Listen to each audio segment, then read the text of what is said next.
दरअसल आपको बता दें, सुप्रीम कोर्ट के जजों की नियुक्ति को लेकर सरकार और शीर्ष अदालत के बीच तनाव बढ़ता ही जा रहा है। अदालत ने बीते दिन गुरुवार को अटॉर्नी जनरल आर.एस. वेंकटरमणी से कहा है कि वह केंद्रीय मंत्रियों को सलाह दे कि कॉलेजियम की व्यवस्था की सार्वजनिक आलोचना करने से बचें। सुप्रीम कोर्ट ने अटॉर्नी जनरल से साफ कहा है कि केंद्रीय मंत्रियों ने कॉलेजियम के खिलाफ जो बयान दिए हैं उससे अच्छा संदेश नहीं गया है। यही नहीं, जजों के नामों की सिफारिश पर केंद्र सरकार के फैसला लेने में देरी पर सुप्रीम कोर्ट ने खिंचाई की है। अदालत ने कहा कि सरकार को जजों की नियुक्तियों के मामले में कॉलेजियम के सिस्टम का पालन करना चाहिए। यह कानून के तहत है और इसके खिलाफ जाना ठीक नहीं है। बेंच ने एजी से कहा कि वे सरकार को सलाह दे कि वह उस कानून सिद्धांतों के तहत ही काम करें जिसे सुप्रीम कोर्ट ने तय किया है।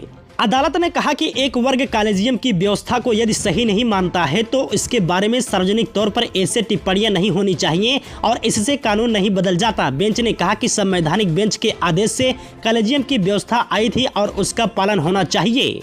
यही नहीं, अदालत ने कॉलेजियम सिस्टम की तुलना संसद की ओर से बनाए गए कानूनों से भी की। बेंच ने कहा कि समाज में ऐसे वर्ग भी हैं जो संसद के ही बनाए कानूनों से सहमत नहीं होते हैं। ऐसे में क्या सुप्रीम कोर्ट को इन कानूनों पर रोक लगा देनी चाहिए? बेंच के सदस्य जस्टिस कौल ने कहा कि यदि देश में हर कोई फैसले लेगा कि किस कानून को मानना चाहिए और किसे नहीं, तब तो व्यवस्था ही खत्म हो जाएगी। गौरतलब है कि जजों की नियुक्ति को लेकर कॉलेजियम की व्यवस्था पर बीते दिनों कानून मंत्री किरेन रिजिजू ने टिप्पणी की थी। उन्होंने कहा था कि कॉलेजियम की व्यवस्था के बारे में संविधान में कोई उल्लेख नहीं है।